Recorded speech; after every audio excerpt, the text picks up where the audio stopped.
Good morning. Good morning. It's Charmaine Hammond here with the Global Influence Summit. And I'm really excited about today's topic because we're talking about strategies to sell your books in bulk and actually be able to get your message out there to the world and get your books into the hands of readers around the globe.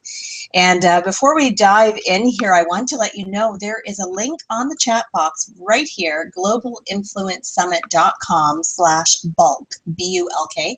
That's the checklist and the tips that you're welcome to download that we'll be referring to throughout the webinar today. And I'll also send you a link later on for a fantastic conversation Teresa DeGrobois and I had last week on this very topic. Teresa actually is a colleague of mine, dear friend, and is the founder of the Evolutionary Business Council. I know lots of you are actually from the EBC that you're listening to today, or you've heard me talk about it because I love this group and the people that are associated with it. Let's dive in. You should all be hearing me loud and clear. You should be seeing my smiling face. Lisa's asking, did anyone have difficulty downloading the tip sheet? Let me know on that, Lisa. You should be able to. Let me just actually test the link again. But if you can't access that, I know I have your email, Lisa, so I can definitely send that to you after the webinar.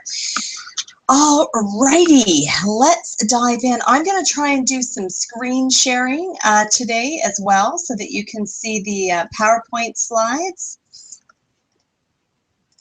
And we're going to go back and forth between slides and my smiling face. All right, here we go. Now, there we go.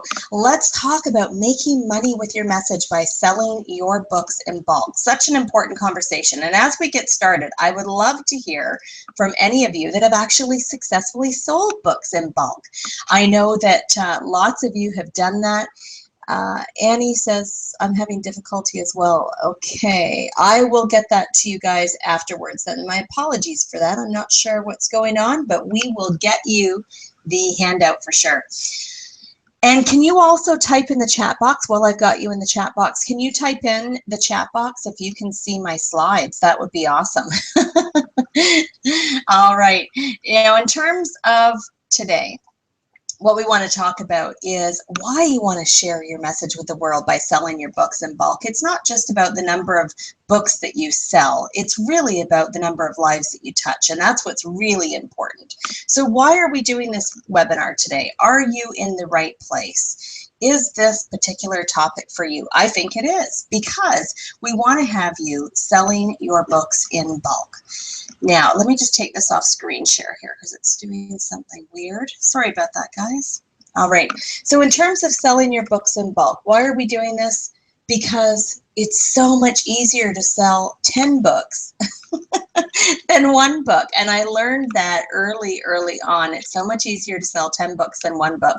And I learned that the hard way. Like many of you, I'm one of these slow learners. I learned it the hard way. And the exciting story, how I learned it, was actually through a workshop that I was teaching at a women's conference in Canada. And the workshop was for a very, very small farming community, really small farming community. And I was speaking on resilience. And I, at that time, had 3 books out. I had On Toby's Terms, which was my very first book about our dog, Toby. So if you hear me mentioning Toby, he's a dog. And then I also had 2 children's books that came out on the heels of On Toby's Terms. And in the conversations with the event planner for this small rural farm community presentation that I was doing at their women's conference, they hold it every year, I talked about was there an opportunity to get my books to the attendees.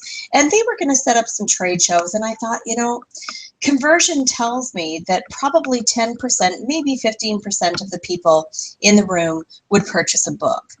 And some of them would buy a set by bundling all 3. So there's a tip for you, bundle your books. So some of them would buy all 3, but many of them will buy 1 because it's a trade show and there's many other things that they could also spend their money on. So I thought, I've got to do something different. I really wanted people to walk away with copies of my book. So I thought, how do I do that? Talked to the event planner, who was so gracious. And she said, let me just make one call.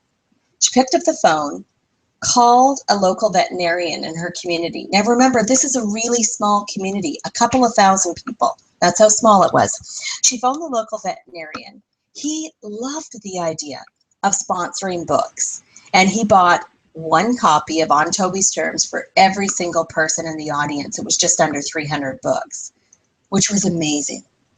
Now it gets better. So I thought, wow, this is so cool. One phone call, literally 7 minutes had passed between the time we talked about this idea and the time that she phoned me to say it was a go. She then phoned 2 government departments. Now this is really interesting. She phoned 2 municipal government departments of the neighboring municipalities that were much smaller than the community I was speaking in. So these were very, very small communities. She called them up and they shared in the cost of purchasing the other 2 books, the children's books, for everybody in the audience. So literally 3 phone calls that event organizer did. Half a day went by, we had all these yeses in, and we sold just under 900 books. How does that sound to all of you? Type in the chat box if you like that. Let's hear a yes, yes, I want to do that. And this is why we talk about the importance of working with your event planner. So many authors that are also speakers, and I do have a strong belief, if you're an author, you need to be a speaker. The best way to get your message out into the world is to be speaking about your book. Because people want to know the person behind the book. They want to know the person that inspired them, that shared their story, that wrote this beautiful poetry, that wrote a novel, created a cookbook. They want to know the people behind the book. And that was one of the advantages of selling the book in bulk, was that people were able to get to know me. The veterinarian got to know me. The 2 municipal departments got to know me. And of course, my audience at that event got to know them. And this is a very important piece, that when we are looking at selling our books in bulk, part of how we do that is through businesses sponsoring those books. We have to remember that that transaction, that very transaction of a business, a government department, a private individual who purchase your books to get out to the masses, that's really a marketing relationship. Most times they want to see something in return for their sponsoring your books or they're purchasing your books in bulk. Now you might be asking, well, how did you market the 2 government departments and this veterinarian? One of the things we did was we did a big standing ovation right in my presentation. I took time to talk about collaboration and how important collaboration was when we look at building resilience in workplaces and in communities. So notice I tied the concept of their sponsorship right into my presentation, so it didn't sound salesy. It didn't sound like one of those, I want to thank my sponsor speeches. It just sounded natural and authentic. So I talked about the collaboration that occurred between the veterinarian, and of course I named him, and also the 2 government departments. Thanked them, had a standing ovation from the audience. And then I actually shared a little bit about what each of these groups were about, what each of the businesses were about, the municipal departments were about, so that the people in the audience knew about them. The other thing I did, of course, was had information about them on my PowerPoint slides, in my handouts. I recognized them again from the stage. What was really cool was the veterinarian's wife was in the room, and at the break, the organizer said, oh, his wife is in the room. And I asked her to come up on the stage with me, and if we could again thank them. So when you make a personal connection with the people that sponsor you, there's so much excitement and energy around that. I also mentioned it in the press release. We had a couple of media outlets come and do interviews with me at the event. So I mentioned the sponsorship to both of those newspapers. And they were delighted to include it in the article because it showcased businesses and government departments in that community doing good for the world. So it was a fantastic opportunity to be able to work in collaboration, to get my message out there, to sell lots of books, but also to really showcase all the goodness that was happening in a community. So Sandy says, very inspiring story. Thank you, Sandy. Lisa likes that idea of selling books in bulk. Neil says yes.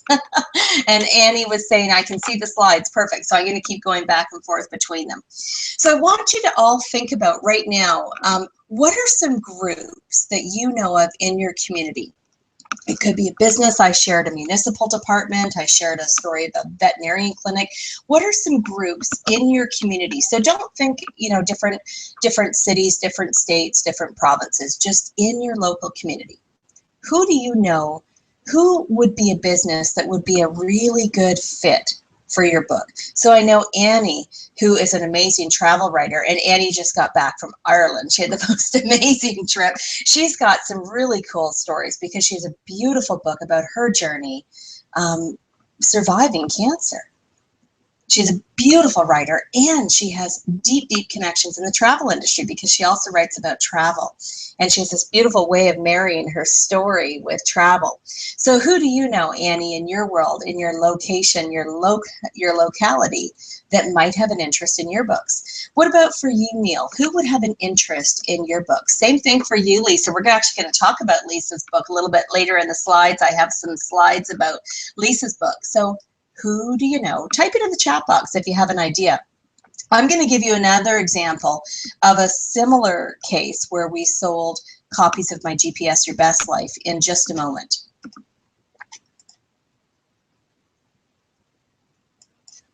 So I'm going to bring up the slides here again and tell you a little bit more about me, because some of you actually don't really know me. So let's tell you who I am.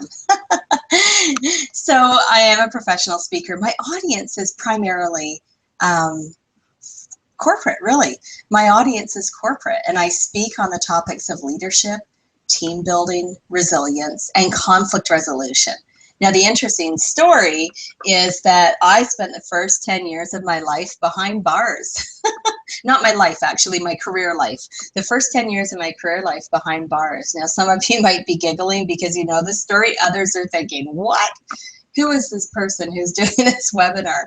I actually was a correctional officer and worked for 10 years in adult facilities, but most of that time was spent in correctional facilities for young offenders. And I loved working in that role. One of the things that I thought about years later was so many of the inmates that I met that had these amazing talents for writing, for poetry, just creative talents, artists. And it was so sad to see their lives had become such a mess that they were in jail and not out in the world doing good with their talents and passion.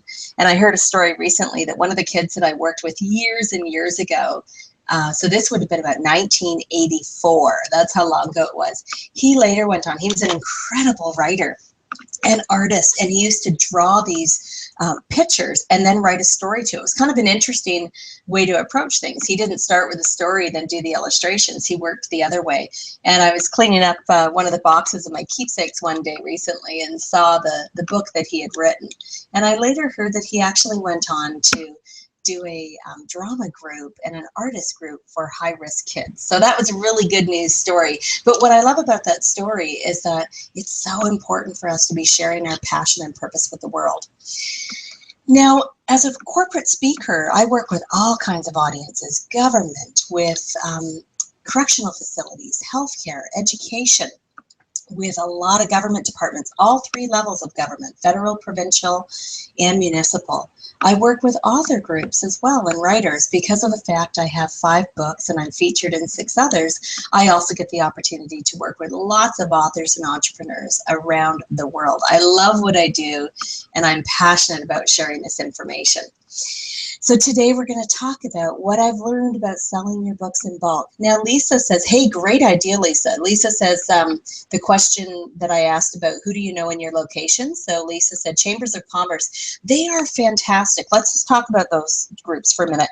Every organization, or sorry, every community seems to have some kind of a business organization, whether it's a chamber of commerce, a business association, an association for entrepreneurs. Depending on the topic of your book, they are a fantastic audience to get in front of.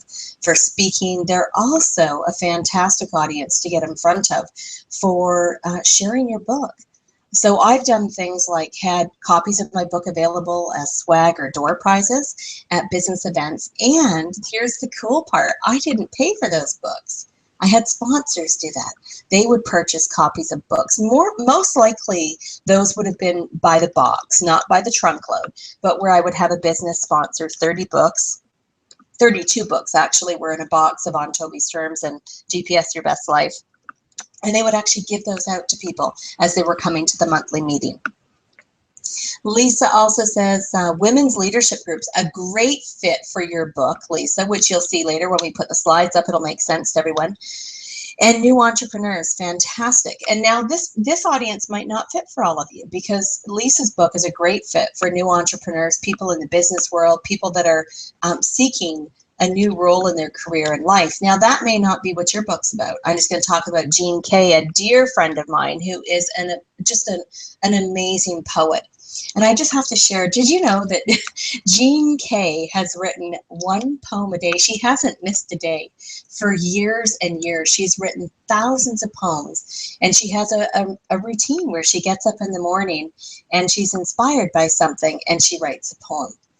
And I just love that about Jean, because that just shows total dedication to her passion and to her talent. So a new entrepreneur group might not be a fit for Jean, but you know where I think Jean has an amazing fit is actually in the corporate world. Here's why. Jean writes beautiful poetry about people.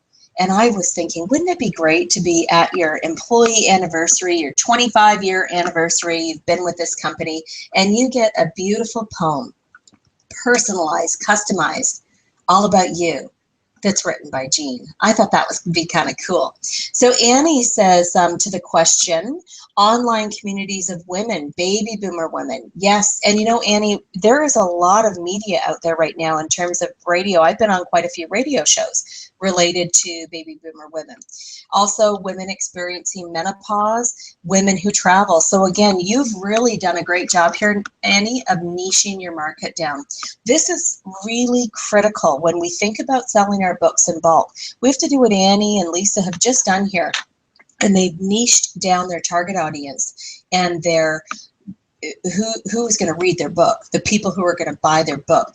The reason why we want to do that is because if we do not have that niche down, it's going to be really hard to sell our book, and it's going to be even harder to find that specific sponsor to buy the books in bulk to give to other people. Ultimately, sponsors want to connect with your audience. That's why they're probably buying your book. Now, they might want to connect with a philanthropic project you're involved in. I'm going to give an example of several authors that I know. I know Amy Hutton from Calgary has written a couple of beautiful books, and she has a passion for helping empower girls and young women. And she's done some philanthropy projects around her books. I also know myself, I've done philanthropy projects. So there would be sponsors that would be very interested in what Amy's doing or what I've done because of the philanthropy connections that we have. So the tighter you get on who your reader is and the tighter you get on who the audience is, the easier it is to find the right people to be able to actually get behind buying your book in bulk. Annie says, I love Amy Hutton. We do too. Now, I want to go back as well. Sandy had a comment here, groups who want to create more loving connections. So that's a great fit. And Andrea says universities. Absolutely. I'm working with an incredible author right now. I just love his work. Leon Logothetis, and he has traveled, I think, 90 countries. He has a new book out called Live, Love, Explore. Fantastic book. I deeply admire and respect the work that Leon is doing with schools and universities, colleges around inspiring leadership in young people and really reducing the amount of bullying and ostracizing that goes on in schools. And his story is beautiful. So is the way that he created his presentations around his books. And Leon's a great example of, again, of he's niched down exactly who he wants to be in front of. He loves to speak at schools. And he also knows that his new book, Live, Love, Explore, is a great book for the college and the university students, especially the graduating classes. So the more focused we are, the easier it is to find those specific sponsors to get behind selling our books. Now, in terms of my story, how did all this come about? Well, you know, I'm one of these accidental authors. Is anyone else on the line today an accidental author, or did you all plan on writing a book? I just need to know that. So if you can put in there, if you're an accidental author, if it was part of the plan, that would be great. I was an accidental author. I wrote a story about Toby and his experience as a therapy dog. We were volunteering every Wednesday at a mental health facility. It was part of how we actually got his behavior under control. Not kidding you. He was a destructive dog, not for the first 6 months, because we adopted him when he was 5. But the first 6 months, he was amazing. And then after he passed probation, he started to wreck the house and create all kinds of problems behaviorally. And we had a behaviorist come in, and Maggie said, Charmaine, your dog is a dog who needs a job and a purpose. And we got him a job and a purpose as a therapy dog. And I was so inspired how this dog was changing my life. There was a notice that came around for Chicken Soup for the Soul. And I submitted a chapter about volunteering with Toby, Wednesdays with Toby, and it got accepted. And that was my first published work, was in Chicken Soup for the Soul, what I learned from the dog. And that's how I started learning about the world of an author. And then I met a publisher, Betty Young's Books out of Del Mar, I believe the most amazing publisher. I've been so blessed to have her teaching and mentoring me about the book world, the marketing world. Betty's also a very acclaimed author, also a speaker in her earlier days. And she really gets the concept of being a speaker and slogging our books around from event to event. And she taught me so much about being an author. She also taught me about selling your books in bulk. So I want to credit Betty Young's from Betty Young's Books and Kendall House Press for teaching me some of the strategies that I still use 6 years later. So Andrea says, totally accidental. Sandy says, my purpose found me. Oh, I like how you worded that. My purpose found me. That's beautiful. Lisa says, yep. So I'm not the only accidental author. Now, in terms of, let's dive in now. Let's talk about what stops people from selling their books in bulk, because there's actually a lot of things that stop people from selling their books in bulk. One of them is just not knowing all the steps. And I think that's what probably, I actually didn't know it was possible. I didn't know what I didn't know. So that is truth be told. When I first wrote On Toby's Terms, I didn't even think about the fact that you could sell your book in bulk. I just thought you sold them one at a time. It was Betty, my publisher, that taught me this very first strategy that I want you all to write this down. Betty had said to me, you know, Charmaine, when people go to book signings, they really want to know the author. So, of course, you've got to create a signing table, an experience for people that they just want to come up and talk to you. And how many of you have done a book signing before where it just feels so awkward? And people just don't want to come up to the table. So Betty said, you've got to create an experience that makes people want to come up and talk to you. And part of how she taught me how to do that was to do a presentation. So not just sit at the table and sign books, but to actually do a series of small, short presentations. Mine were about 15 minutes where I talk about the book. I'd read a couple of short paragraphs and then talk about what I was thinking and feeling at the time of writing the book. People loved it. It also created a feeling of engagement and relationship in that particular book signing. And these were signings that I did at bookstores, independent and big bookstores like Chapters in Canada, Barnes & Noble in the States. I did them at libraries because a lot of libraries have author clubs and writing clubs, and they also will do events for authors, whether they're local or not. I did these at signings in colleges and universities. So who was that who said colleges and universities earlier? Andrea.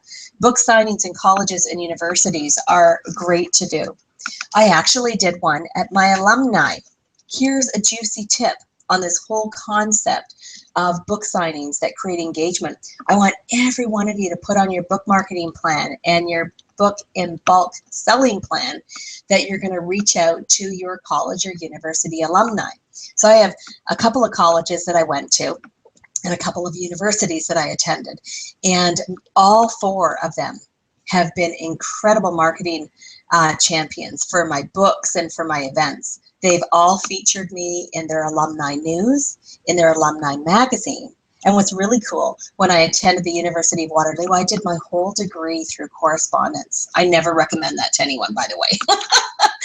Not for someone who likes to be with people. I had to sit, these were the days of the tape cassettes. Do you remember those cassettes? And I did my degree that way. I never stepped foot on the campus until years later when I had received the Alumni of the Year award. And I did a signing, probably one of my most favorite book signings I've ever done in the college or the university library. Sorry, they bought a lot of books, so they bought in bulk. And it was an opportunity to meet all of the faculty that were part of my degree that I had never met in person, and all these incredible students that were connecting with their passion through their studies. And hopefully, as Sandy says, their passion is finding them. So don't forget about your alumni as part of your story and your journey to sell your books in bulk. So in terms of the mistakes that happened for me, I just didn't know what I didn't know. I didn't know that you could sell your books in bulk. I didn't know the process of this. And the other tip that Betty let me know, besides creating this engaging opportunity for people to get to know the author, is she also said, ask people to buy 2 books. And I thought, well, if people want 2 books, wouldn't they just buy 2 books? And I learned very quickly that they do not. People do not think of buying 2 books unless you actually let them know that that opportunity is available for them. So Betty worked with me to create these beautiful little postcards that on one side had copies of my book covers. And then on the other side, it had something to the effect of, we have schools, hospital, children's organizations, women's group, workplaces, all looking to have copies of these books for their clients, for their fundraising events, and to have in their locations. Consider buying an extra book, one for you and one to donate to an organization. So they had the choice of buying 2 books, and they would just go and donate them. Well, then I want to share a story about Joanne Dibley, who I deeply, deeply respect. I met Joanne years ago, and she has an incredible book called Frock Off, F-R-O-C-K, Frock Off, and it's a story of her life. And when you read the book, you'll learn the symbolism of the frock, which is a dress, the frock. And one of the things that I loved about Joanne is that she always chose a charity of choice when she was going to do book signings. So she would pick a charity of choice in that particular community. And at the bookstore, she'd have a box or a basket there. And she would invite people to buy 2 books. One was for them, and one was to donate to that charity of choice. And I loved how Joanne was having organizations involved in purchasing books for the various women's shelters that she was supporting along her tour route. Fabulous strategy. But what I also loved about how Joanne did this is that it was just very authentic. There was no pressure. And I've been at her book signings, and the very large majority of people bought 2 books or more. And I've also been at signings. We've done this ourselves, where we would have our charity of choice be an animal rescue or an SPCA, and we'd have the box or the basket of books there. And we often had people buy way more than 2 books. They'd buy 10. But they didn't buy 10 before because the offer was never made available to them. That was the learning. Don't assume that people know they can buy your books in bulk, because our typical spending pattern is to buy 1. So make it easy for them. Have a lovely sort of poster that's in one of those plexiglass plastic covers standing up on your table, letting them know that they can buy them in bulk. We also sold boxes of books that way. We sold boxes of books that way, folks. We had a handout. It wasn't a bookmark or a postcard. It was actually an 8.5 by 11 handout that just talked about the fact that we are really passionate about getting our stories into schools. So our audience was schools. With GPS Your Best Life, which was a book I co-authored with Deborah Kozowski, that book was targeted at women's audiences. So we changed the handout, and we would promote selling boxes of books to organizations that served and supported women. So the key is to know your audience, to know who is going to read your book. How old are they? Where do they work? What do they do? What are their passions? To really know the reader, because when you start approaching businesses like the examples I've shared already, they're likely wanting to get in front of your audience. So the clearer you can be, the easier it is for other people to say yes. That was another big learning for me. Often I would have these great ideas and I would struggle to frame it in a way that people could understand it. Can any of you relate to me on that? Your head is just so full of ideas and you want to serve the world and make the world a better place. And it's a struggle to communicate it in a way that people can see how they can be a part of it. That's part of what we have to do here, is make it really clear and easy for people to see how they fit in. Annie's saying, yeah, you can relate to that. Me too. Andrea says, that's so helpful. Buy one and buy one for a present. Yeah, it's that BOGO analogy. Buy one, give one. And make the offer available to people. I've done this in speaking engagements. So all of my speaking contracts, here's a tip for all of you that do paid speaking. All of my speaking contracts actually include a certain number of books. And so when they hire me as a speaker, it includes, I think one of my contracts is 50 copies of my books. And sometimes I mix and match them. So they get different, 10 of each book or 5 of each book and 20 of the book that is most relevant to that particular audience. It's a great way to get 50 books or 10 books, whatever you're going to do, in the hands of readers. Because in a corporate setting, people are not bringing their purse and wallet to a internal training session to go buy your books, and it would actually be very weird if you sold them that way. This is a way that people can get your books and the employer is actually purchasing them. Interestingly enough, I had an employer that I did a presentation for. This was a corporate audience, and and they had nothing to do with dogs. I got to say that. This was a healthcare organization. And I spoke to them about resilience and communication. 4 months later, which would put us into about mid-November, gearing up for the Christmas season, the administrative manager for that department called me and said she had read my book On Toby's Terms and loved it and thought this would be a great book to give to employees for Christmas presents. Really? I never thought of marketing it that way, folks. Never, never, never.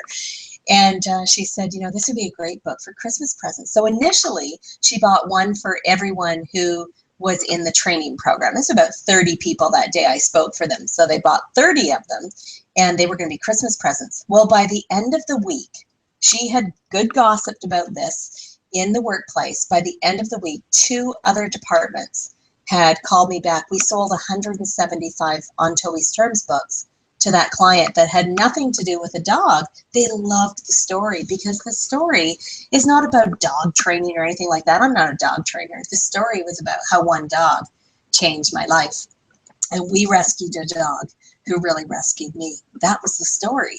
And so please think about how you can get your book out in bulk at seasonal times like Christmas. If some of you have a fit with universities or colleges, could you use this as the back to school special? If you write about travel, hint, hint, some of you online do, if you write about travel, could you use this book to be part of your summer readings on the beach, summer holidays, summer travels? And buy one, give one. Buy one, donate a box to a school. That's the whole process here of what we're trying to do. Now, let's go into some more deep dive questions here that often come up around selling books in bulk. Let me just get my next slide up. All right. So these are, you'll see on the screen in just a moment here, you'll see here some of the books that I've been talking about, Toby's set.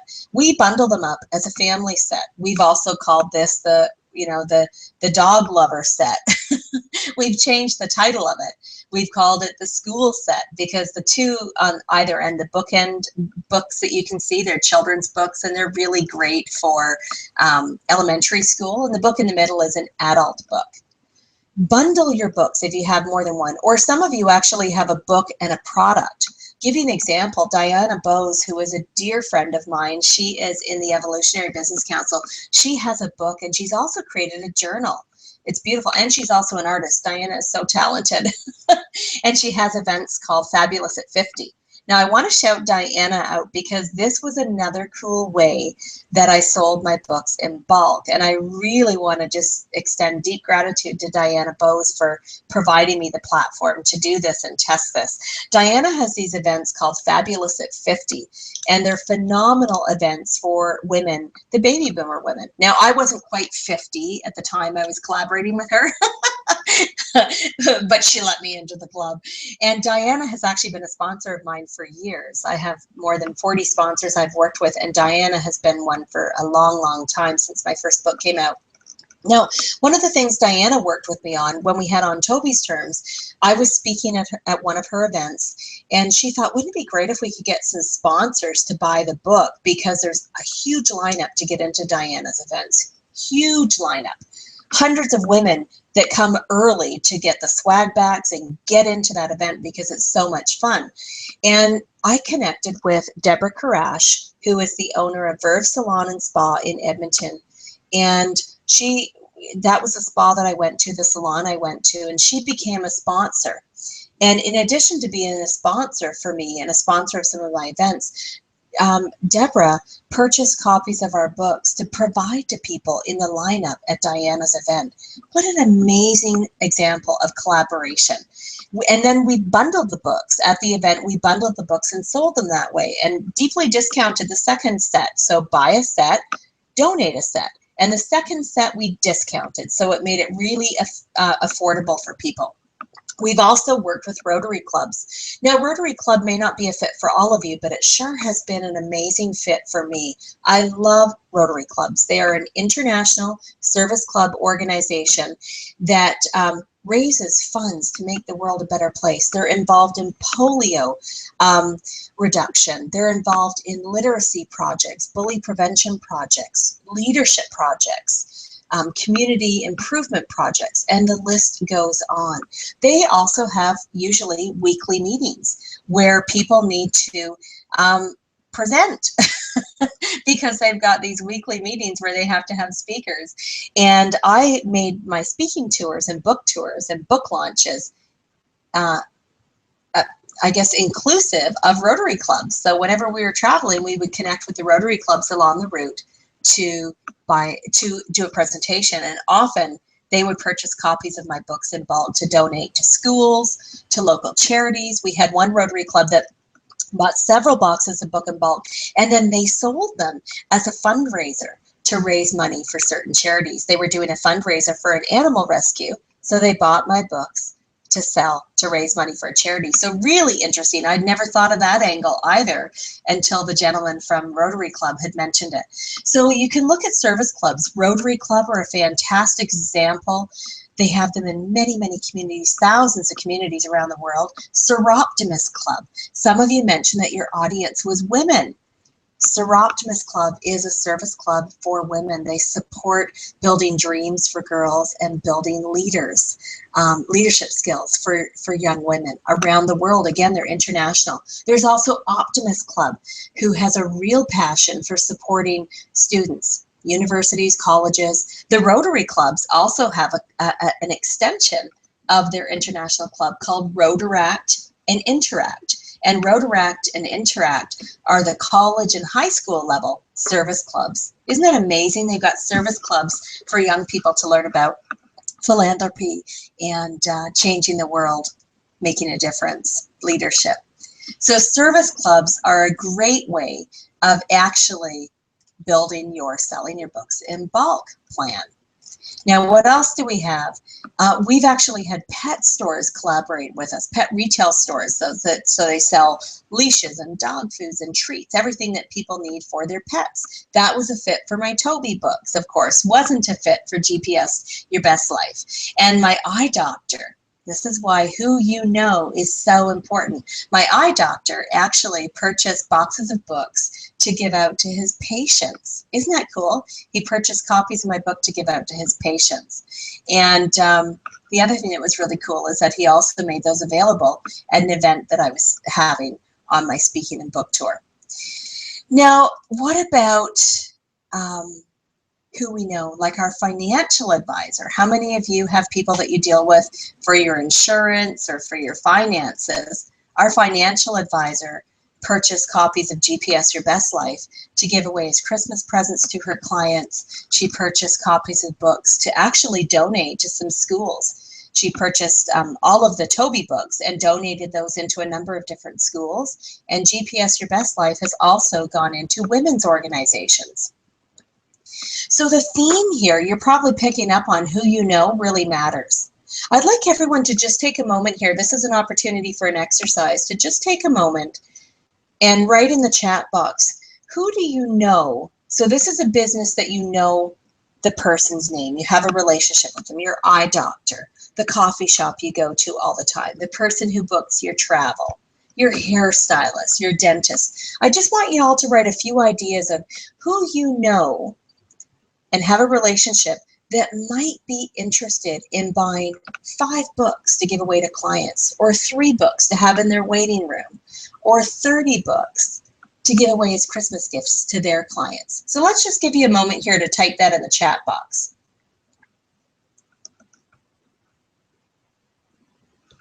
This will actually be part of the homework, is the Who I Know list. I'm going to type that in the chat box so we actually don't forget that. The Who I Know list.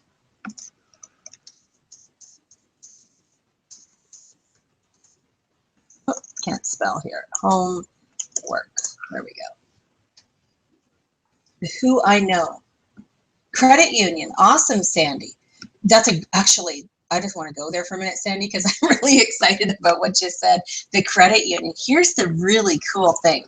When we start talking about businesses that we do business with, like banks, credit unions, insurance companies, they're one of many. So when you can build a deep relationship with your local credit union and engage them to buy copies of their books, the other thing that can happen is you can then go to other locations of that same bank and ask them to do the same. One of the students that was in my author mentoring program, Your Book is a Business, emailed me to let me know, this was about a year ago, that she created the coolest opportunity with her bank.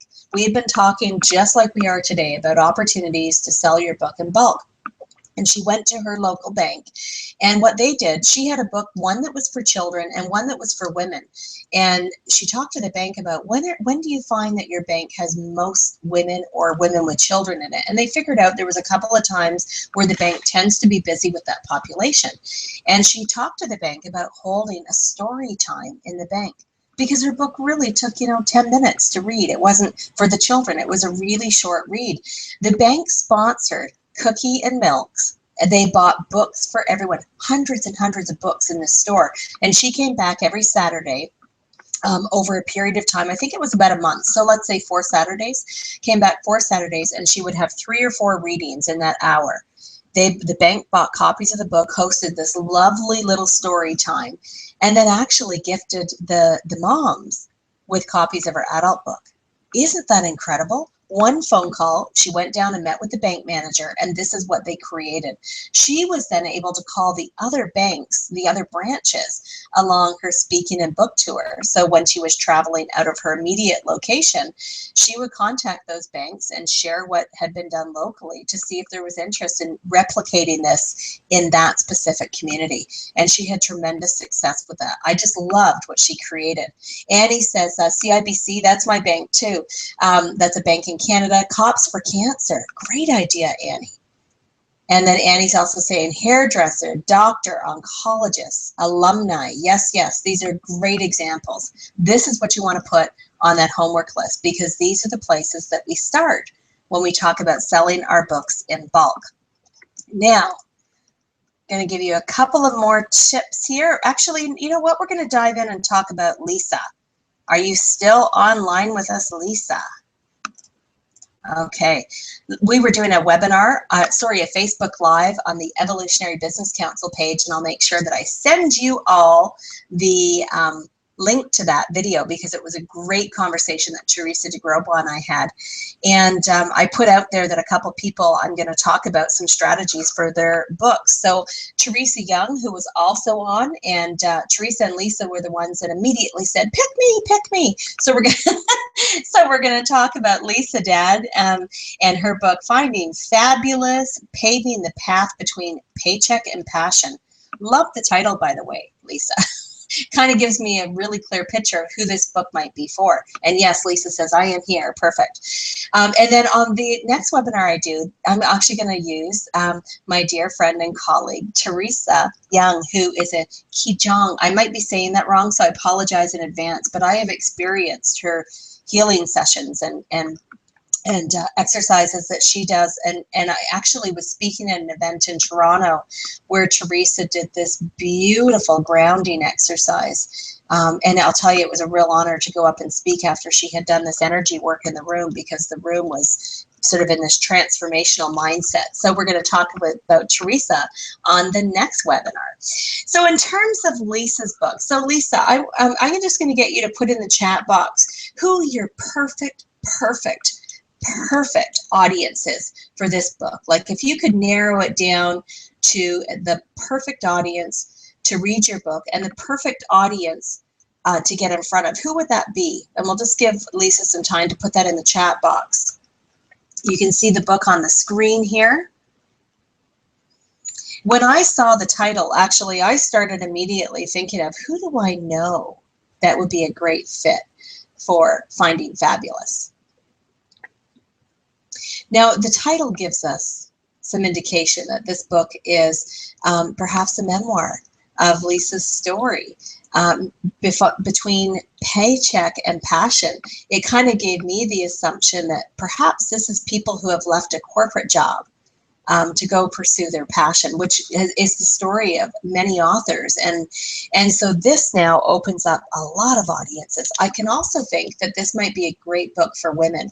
And we start thinking about women's organizations and who do we know in terms of women's organizations. Seroptimus Club, we talked about already today, would possibly be a great fit. What other organizations? Let's get some brainstorming going on here. What other organizations is everyone in the room today aware of that could be a good fit for Lisa's book? I'm going to type in Seroptimus so that I actually get the spelling right, because I was Seroptimist Club. Women's organization. Love this group. There's also women entrepreneurs groups such as AWE. For those of you in Alberta, you might have heard Alberta Women Entrepreneurs. In Ontario, there's an amazing group I love, Company of Women. I was just speaking there at Company of Women. This is Ann Day's baby. She started Company of Women, and fabulous organization for women entrepreneurs. And many of the women that I've actually met at Ann Day's events are women who have left a corporate job to pursue their passion. They've left the steady income of a paycheck to go and pursue their passion, which might be completely different to what they were doing in the corporate world.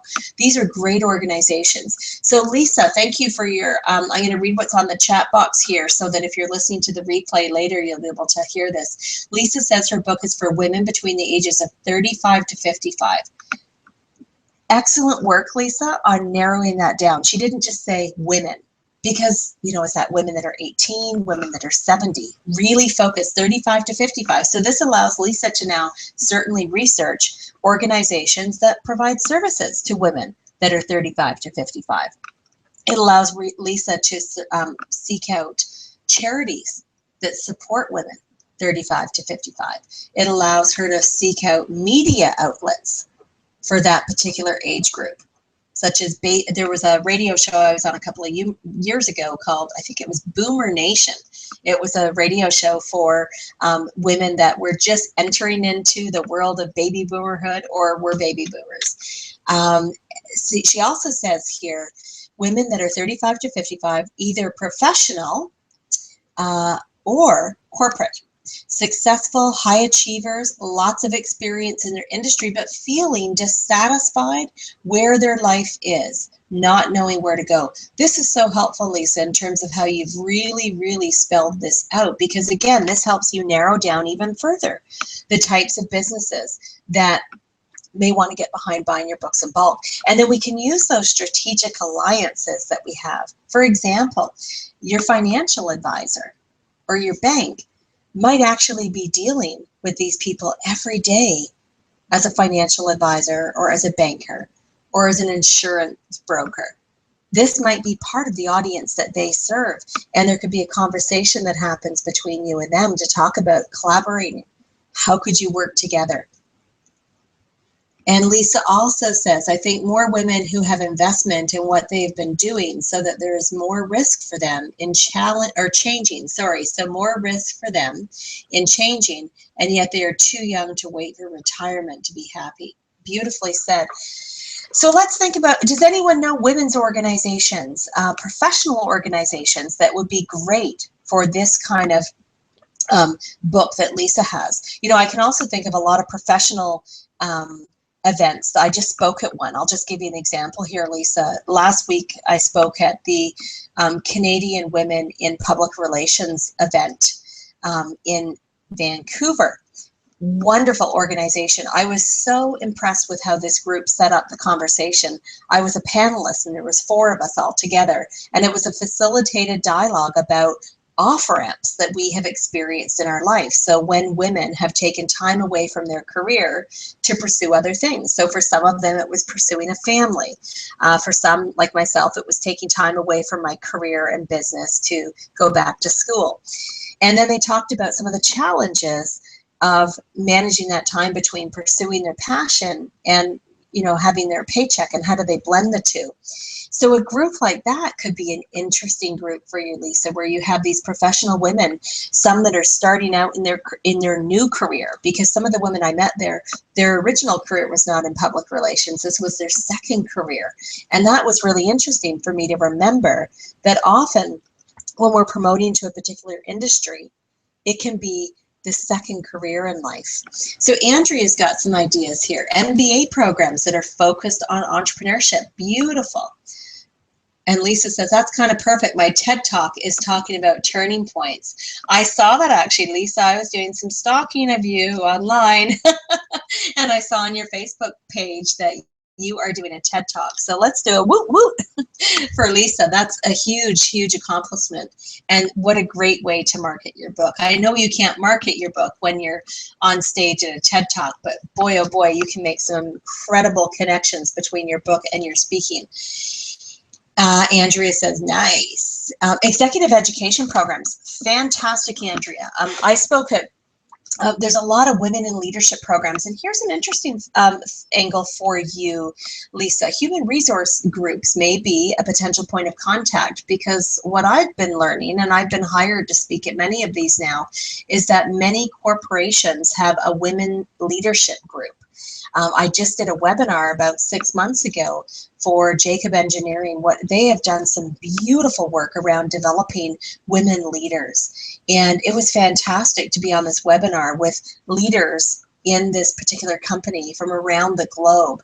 And I love how they're supporting women pursuing their passion and being successful in their career. I spoke at another one that was hosted by an oil company that's there in the oil and gas industry, and they have a women's mentoring program. So there's actually 10 businesses, big industries, so utility companies, oil and gas, telecom companies, and they've pulled together some of their very seasoned women leaders and then matched them up with women who were sort of not completely starting out in their career, but they have a little bit of time under their belt, but they really want to now start working towards leadership. And so the mentors actually guide these young women through their career. So corporations can be a great way to look for opportunities to get your book into the hands of those readers and potentially sell copies of your books. The other one that I want to mention is book clubs. Everyone write this down. I'm going to type this in the chat box too so we don't forget. Book clubs. This is something that many authors actually forget, is book clubs. They don't think about including book clubs as part of their marketing. Many libraries actually have book clubs where people meet and they talk about the books. There's one that I'll give a shout out for. Let me get into the chat box here. It's Lit Lovers, Litlovers, Lit Lovers. Great organization. I really love the work that Molly Lundquist has done around working with book clubs. And book clubs actually go onto that website looking for great books to read. And then they often buy them in small bulk quantities. For example, if you have 10 people in your book club, 10 copies of your book gets purchased. Now, a couple things you do have to have. You have to have questions for book clubs. I'm just putting this in the chat box here for you if you see me typing questions for book clubs. So that's part of what you would need to do, is provide a book club with questions that could guide a conversation of these members of a book club. The other thing that you have to do, of course, is have a really great description of your book and who it's intended for so that book clubs can make this decision. I've actually sold lots of small bulk quantities to book clubs at libraries. So part of our promotional strategy has been to call libraries, ask them if they have a book club. If they do, talk about the process of getting my book into their book club. And we've had many of them. Some of them call it book in a bag or book in a box. And most of them have been 10 to 15 books. I don't think any have been more than 15. 12 seems to be a very common number. And it's a way of getting 12 books as a book sale, a bulk book sale. How many of you are working with book clubs right now as part of your bulk buy strategy? Andrea makes a comment here, professional organizations that are focused on women. There's a women's science group locally that has your target. Very cool. And Lit Lovers was the question Annie asked, litlovers.com, I believe. I will send this out in the follow-up notes for you with the checklist, but I believe it's litlovers.com. But the other thing that we do is we simply Google book clubs. What I do is punch into Google the community that I'm going to be visiting, for example. So if I'm going to be in San Diego, I'll do a Google search. Isn't Google just great? Google it. Do a Google search for Book Club San Diego or Book Clubs Oceanside, and then find the contact out. Some of them might be through the library, but some of them will also be in meetup.com. Meetup.com. There's many, many book clubs, and we've actually connected with some. I actually, about 4 years ago, went to a library, but I found them on meetup.com, and it was in Del Mar, California, and they had about 15 women who chose to read On Toby's Terms as their book of the month pick. And we had an amazing conversation. It was actually one of the highlights of my book. I'd never spoken to a book club before, and their insightfulness into asking me questions about what were you thinking at the time you wrote this? Do you remember where you were when you wrote this? And I thought, wow, these are questions I don't even know I've asked myself. It was just an amazing conversation to really think about how I put the book together and where some of the motivations came for the different stories in the book. I really hope, and local means your community. Great question, Lisa, local. So when for example, I live in North Vancouver. So if I was going to be connecting with book clubs, I would first start in North Vancouver. Then I would venture out a little bit further to West Vancouver, and then Burnaby, and then Coquitlam and Richmond. So you just keep sort of venturing a little further away from where you live. Where you live is where you're going to get a lot of energy, because people like to support their local authors. And then you just keep venturing out. Now, a couple of things before we wrap up today. I also want you to do, so we've got that who do you know list that I really hope all of you will do. And then the other piece that I'd like you to do is research book clubs in your area. Just do a little bit of research, a little bit of Google on meetup.com or Google around book clubs in your area, and contact your local library to see if in fact they do have a meetup for authors or a book club where you could start to think about getting your book ready to sell in bulk. On one of the upcoming webinars, we're going to be talking about what do you need to put together. This is the next part of the solutions to make your books available for sale in bulk. It's what do we need to create? The handout, the postcard, the bookmark, the little poster that will sit on your book signing table, the pricing, for example, the marketing, even the scripting. How do you frame it to people as they're standing in line, and what do you say to them to encourage them to buy 2 books instead of 1? That's going to be the content that we have on our next webinar. Let me know if this sounds helpful to you, to be able to take this conversation now to the next level, to then be able to put this immediately into practice. So if that sounds useful to you, type that in the chat box, and we'll make sure that you're on the list to be able to come to that webinar as well. On that webinar, we're also going to talk about how do you follow up. So once you've had a book signing or people have bought your books in bulk, how do you follow up and keep the relationship alive with them? So for example, with Lisa, let's say Lisa gets her a book club in a corporation to buy 20 copies of the book for women in the corporation. What could be Lisa's next step follow-up strategy to be remembered at Christmas time? for example, or to be giving copies of the books away at Administrative Assistance Day that many workplaces celebrate every single year, or Women's Day on March 8th. This is the really critical piece. Once you master selling books in bulk once to an organization, we want to be able to continue to find ways to collaborate with them, not just sort of show up, here's my book that I sold you in bulk, and then disappear forever. The relationship is so helpful, because when Lisa writes her next book, how'd you like that, Lisa? When Lisa writes her next book, these are already relationships she has already, and she can circle back to them and say, remember me, I have another book out. And she can just, it's sort of like washing. You wash, rinse, repeat. It's the same strategy. That's what we'll be talking about on the next webinar. Lisa has a question here. Mine is self-published on CreateSpace. Do you have a suggestion for printing copies in bulk in Canada? Yes, I do. And I'm going to put that in the follow-up notes, Lisa. There's a couple of companies that print in Canada. There's also a company that I've used for many of my printing projects, Powerhouse Printing. They are in Edmonton, fantastic to work with. They have done magazines, books, all kinds of printing projects. And I've worked with Alex for years and hire her as well for my clients and my students. And Lisa says, I have 4 books swimming around in my mind. I love that. Me too. I can relate. Sandy says, that'll be wonderful to take it to the next level. And I'm glad that you're saying that, because this is what happens is we get the information. Now we actually have to sit down and put the strategy into practice, put it into action. That's what we'll be doing next. Now, in terms of today, was this a helpful conversation to you? Did you get some value? Do you have at least one tip that you can put into practice right away? And if you do, I'd love to hear in the chat box, what is your takeaway plan? What is it that you're going to do beyond today to start getting ready to sell your books in bulk? You can write that in the chat box, and I'll circle back to that in just a moment.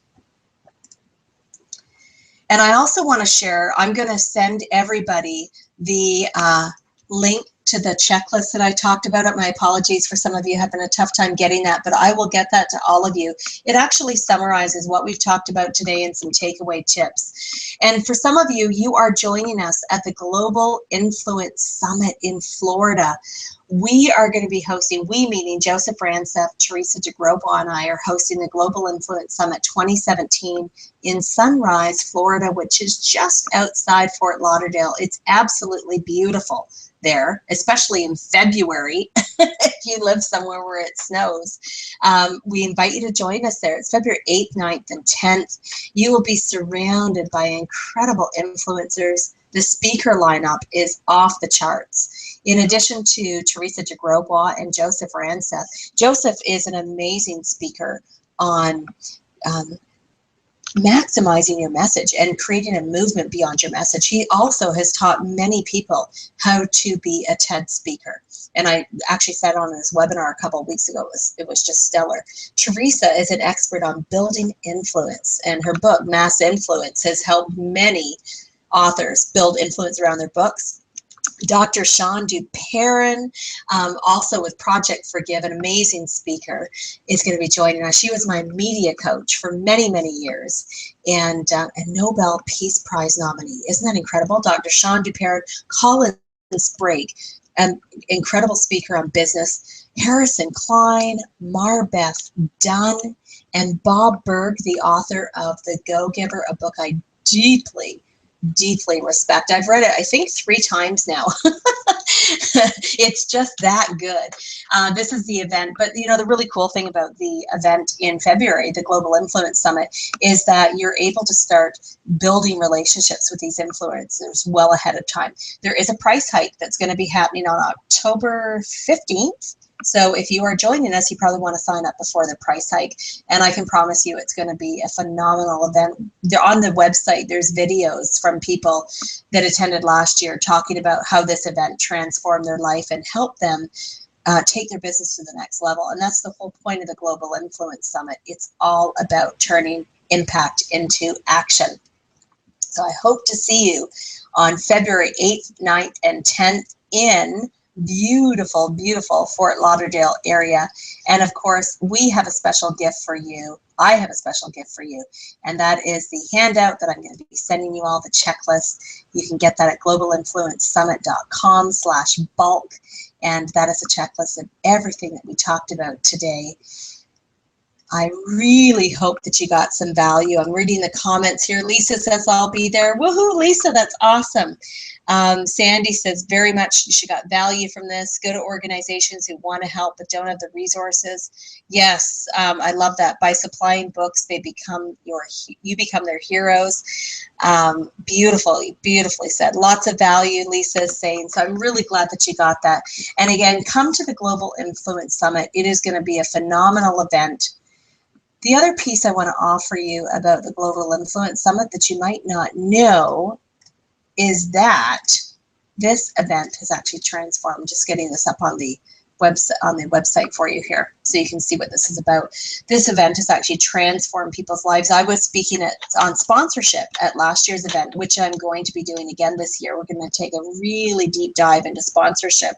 And I'll also be talking about some interviews that I've done with sponsors from telecom companies, from technology companies, the utility and oil and gas sector, big nonprofits who work with sponsors. And you'll be able to hear some of the insights that they have shared around what they think we should be doing. Isn't that great? They're going to tell us what we need to do to be successful in sponsorship. We'll be talking about how to get your books in bulk, but on a way deeper level than we've done today. So join us in February. I want to thank you all for being here today, and you'll get notice of the deep dive from today's webinar so that we can put all of our strategies into action. Thanks, everyone. I'm Charmaine Hammond, and we're signing off.